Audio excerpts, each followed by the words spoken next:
মিলন হবে কত দিনে চাতক প্রায় যে আছে কালো শোষী চাতক প্রায় যে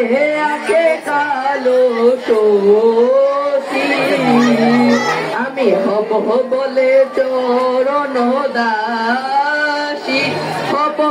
বলে চরণ দাসী ওটা হয় না কপাল গুনে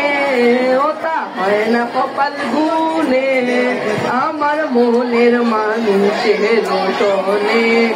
আমার মনের মানুষের শোনে মিলন হবে কত দিনে মিলন হবে কত দিনে আমার মনের মানুষের শোনে আমার মনের মানুষের শোনে